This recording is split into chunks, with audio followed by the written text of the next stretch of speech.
타전을 못하는 경향이 있는데 저렇게 만드는 거는 저 사람들 잘못이 아니고 이재명 그리고 더불어민주당 이런 반국가 세력들입니다.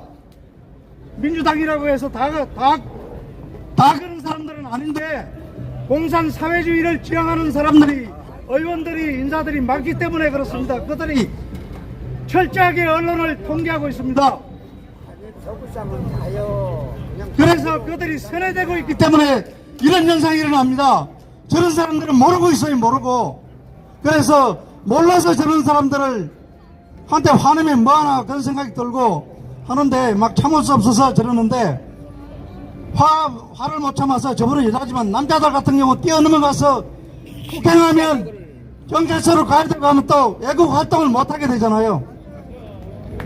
그러니까 우리가 한 명이라도 더 계몽시키기 위해서 집회를 계속 이어가야 됩니다. 아까 어느 연사님께서 집회 방법을 바꿔야 된다 했지만은 집회는 있어야 된다고 생각합니다. 온 오프라인으로 계속 두 가지 다 해나가야 된다고 생각합니다. 그래서 우선 올해 벌써 입동인데 저는 감기 독감이 어제 걸려가지고 굉장히 애를 먹었거든요. 진짜 조심해야 되겠습니다. 그 몸이 아프니까 뭐 아무것도 못하잖아요. 어제 이 시간에 이불 푹 덮어쓰고 전기장판 켜놓고 땀 내려고 겨울로 쬐입고 누워있는데 여기 현장이 자꾸 생각나더라고요. 박사님하고 우리 동지님들 얼굴이 눈앞에 어른거려가지고 참 건강 조심해야 되겠다는 말씀을 꼭 드리고 싶었습니다. 그리고 제 앞에 말씀하신 대표님부터 세 분들 다 지금 우리 앞에 놓인 문제를 해결하기 위해서는 선거 문제를 해결해야 된다고 하셨잖아요. 맞습니다. 그런데 김민수 최고위원이 그저께 드디어 사전선거 개선안 폐지안에 대한 깃발을 들어 올렸습니다. 우리 장재현 박사님이 우리 우파 리더의 대표로 가셔가지고 국민의힘 당의 소통위원장 김민수 최고위원과 또 의원들과 만나서 강력하게 주장하셔서 지금 시작이 되었는데 그렇게 하기 위해서는 박사님께 드리고 싶은 말씀은 꼭 한 달에 2번씩 당대표 최고위원과 우리 우파 리더들이 만나는 자리가 마련되어야 합니다. 그렇지 않고는 실천이 안 될 수가 있습니다. 그 발판이 마련되면 앞으로 부정선거 전문가들과 어떻게 해결해야 될 것인가. 박사님은 우리 최고의 전산학 전문가, 분석 전문가지요. 거기에다가 박주현 변호사, 민기묵 전 의원, 도태우 변호사 이런 쟁쟁한 선거 전문가들이 있습니다. 그런 분들하고 의견을 합쳐서 방법을 찾아내면 되거든요. 찾아내면 됩니다. 그래서 우리 계속 우리 생각들을 박사님께 건의드리고 그러면 또 박사님께서 가서 말씀드리잖아요. 그래 국회의원들도 제가 알고 보니까 인터넷에 찾기가 좀 복잡한데 300명 의원들의 핸드폰, 이메일 다 조회할 수 있어요. 또 들어가 보면 그런 날이 있어요. 자꾸 보다 보니까 보이더라고요. 그래서 저는 민주당 의원들 쫙 폴드 만들어 놓고 우리 지금은 김상욱이 전업 넘어가서 106명이죠. 폴드 만들어 놓고 그런 식으로 해서 계속 역할을 해야 된다고 생각합니다. 그래서 사전선거를 폐지하기 위해서 이것을 아까 또 국민투표에 올리자고 말씀하셨잖아요. 여러분이 그것도 좋다고 생각합니다. 왜냐하면 국민투표 올리면은 또 부정선거위원회가 또 조작질을 하겠죠. 국민투표하면 지게 돼 있어요. 그렇지만은 그 과정에서 국민투표를 하자면 상당한 시간이 걸리고 홍보가 되는 전 국민들이 다 알게 돼버린단 말입니다. 그런 홍보 효과가 있습니다. 그런 홍보 효과를 거쳐서 그래도 안 될 때는 그때는 행동으로 나서는 수밖에 없습니다. 맞습니다. 그것은 정당하기 때문에 얼마든지 힘이 뒷받쳐줍니다. 이런 정권이 있었습니까?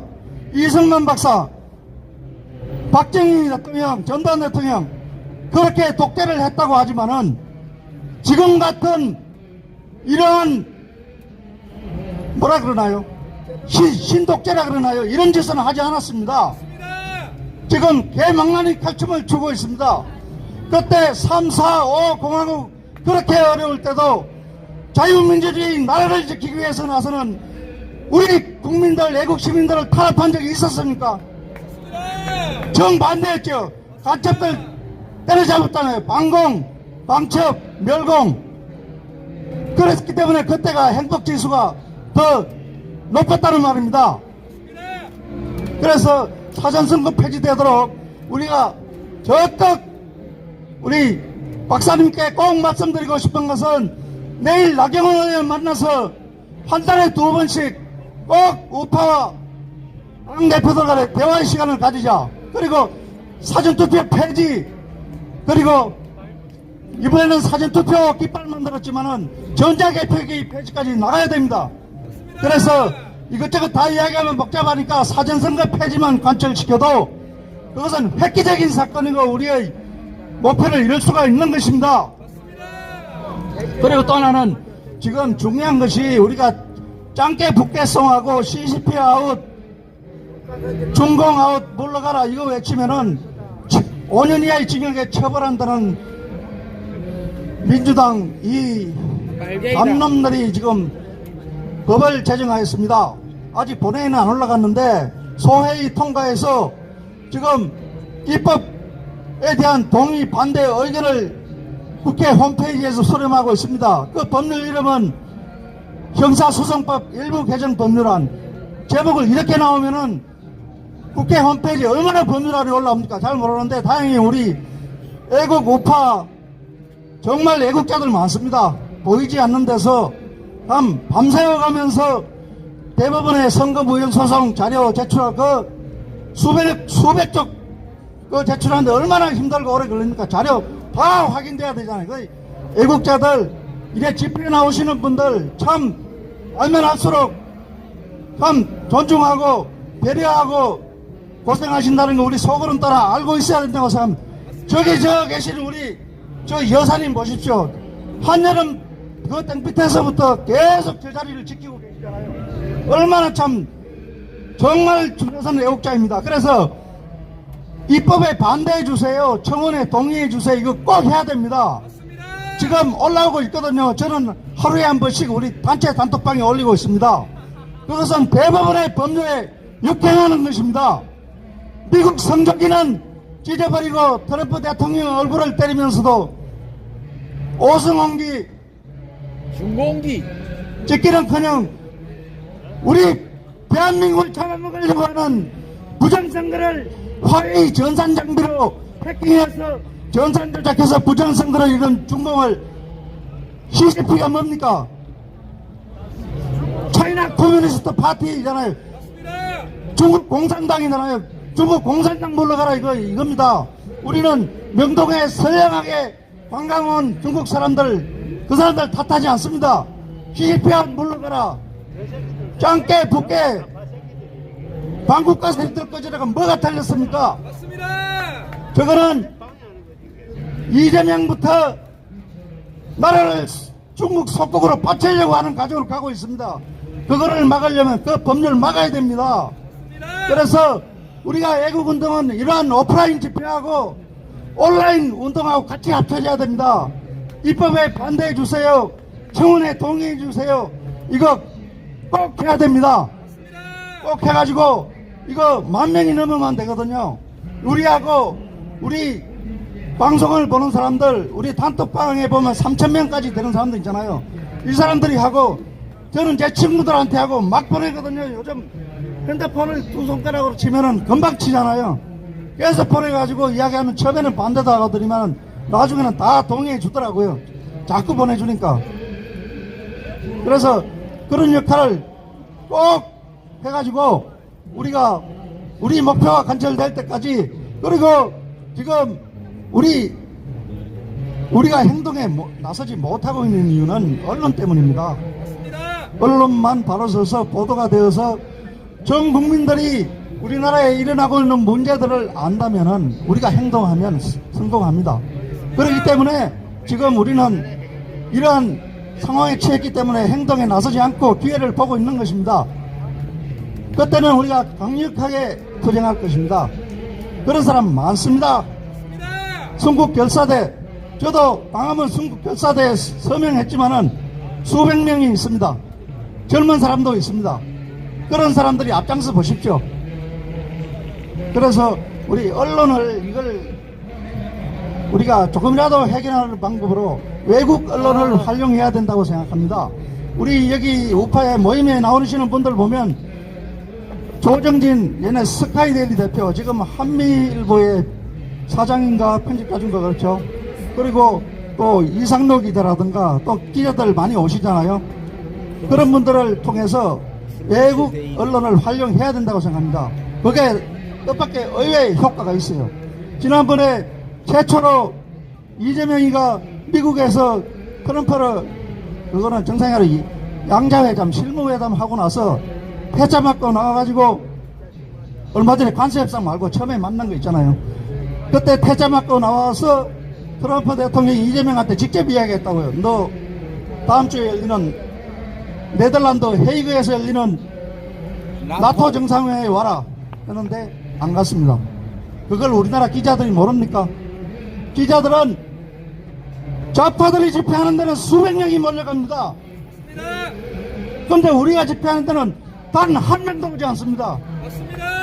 이것을 이재명과 민주당이 하고 있습니다. 방통위원장 이준석이가 그나마 방통위원장 국무위원이죠. 마지막으로 남아서 내년 8월달까지 임기를 채워서 기울어진 운동장을 야당이 유리하게 만들려는 게 아니라 기울어진 운동장을 수평으로 만들려고 그렇게 온갖 고난을 무릅쓰고 하려고 그러는데 그래 하다 안 되니까 기관 이름을 바꾸어서 방송통신 미디어라는 말을 넣어가지고 쫓아냈습니다. 그리고 나서는 그 다음날 체포영장 집행했죠. 참 사법경찰관 했던 사람 이야기 들어보니까 그 영장 집행하기 과정이 참 과간이더라고요. 변호사들은 다 알죠. 그래서 그 체포를 집행했던 형사과장은 승진해가지고 과장으로 형사계장은 승진해서 갔습니다. 과장으로.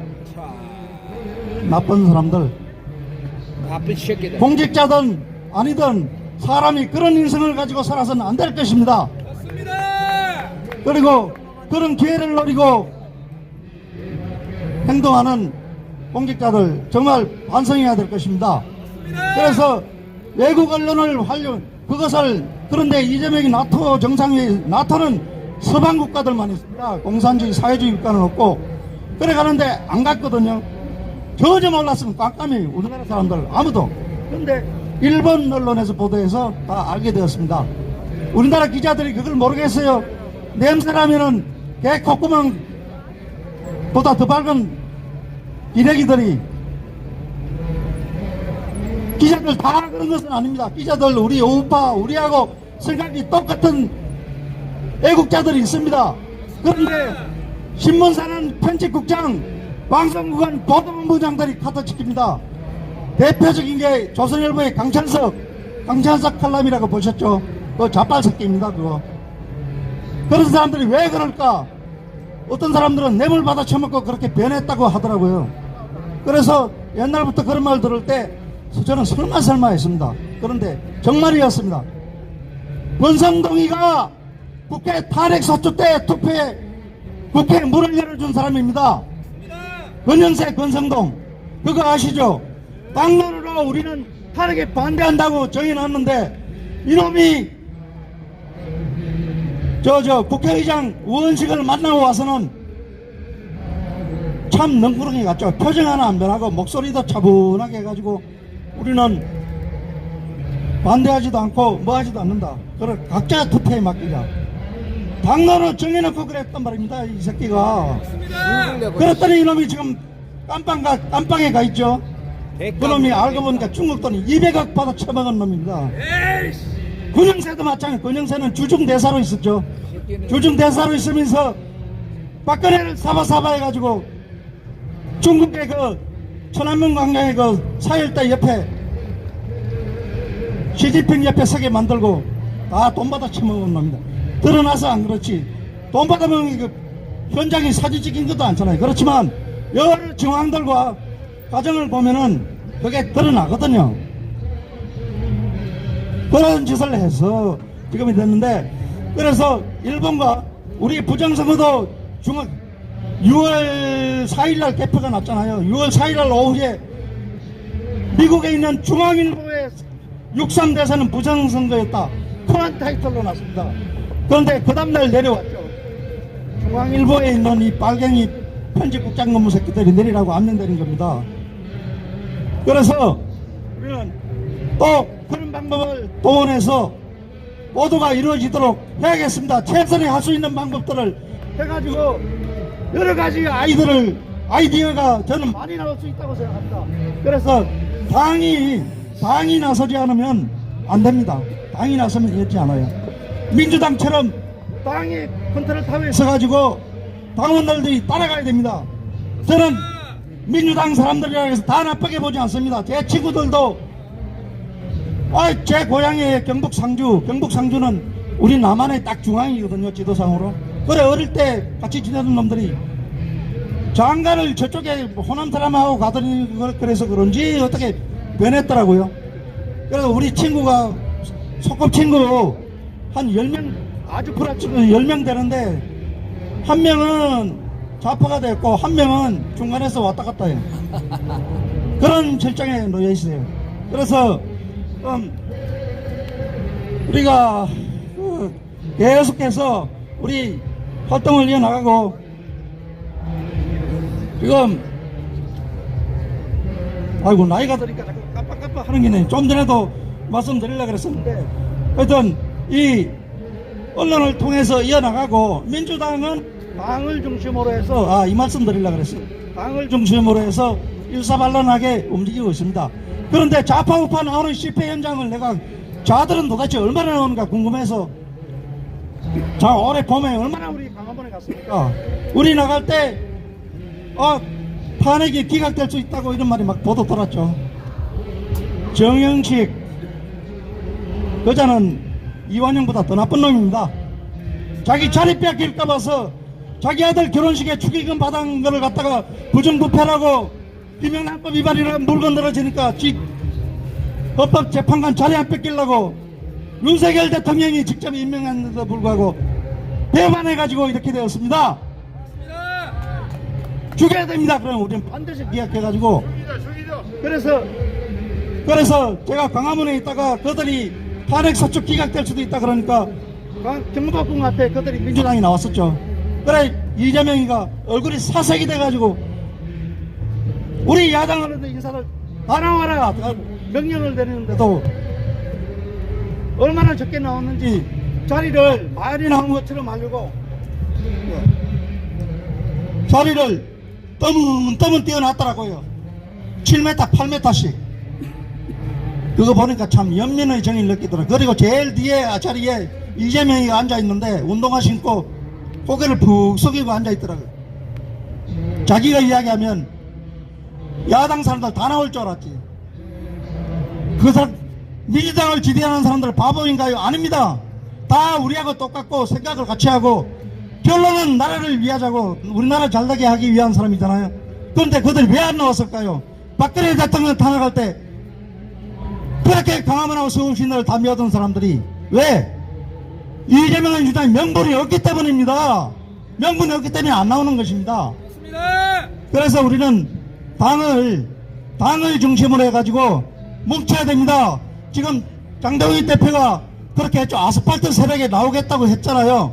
그것은 그렇게 하지 않고는 이길 수가 없다는 걸 장동희 대표도 알기 때문입니다. 우리를 뭐 활용해도 좋고 이용해도 좋지만 우리를 부르면 우리는 언제든지 갈 수 있잖아요.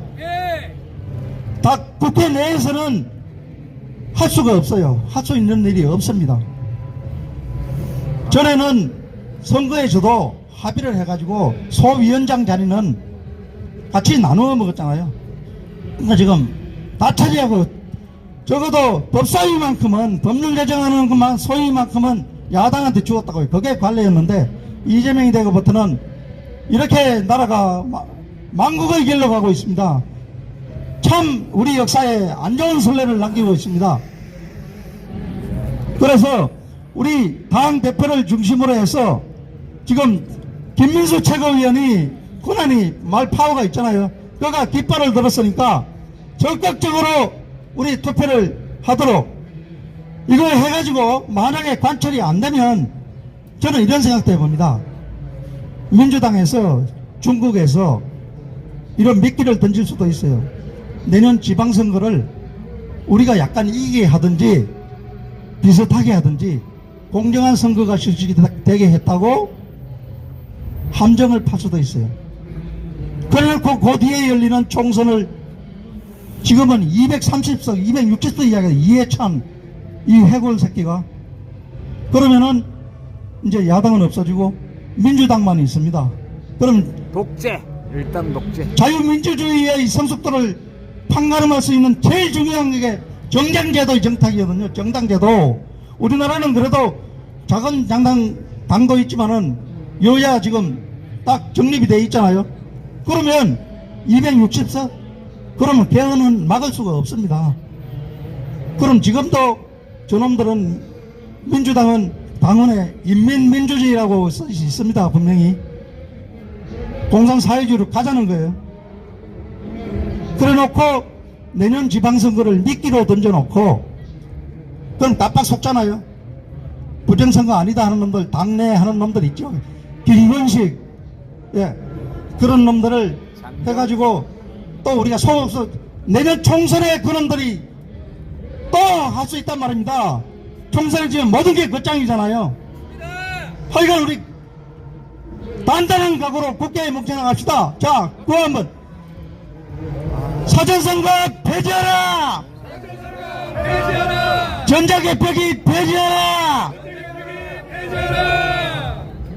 이재명 가짜다 앞에 할 때는 저런 사람들은 몰라요. 우리는 알지만은. 그러니까 부정선거 이재명 가짜다!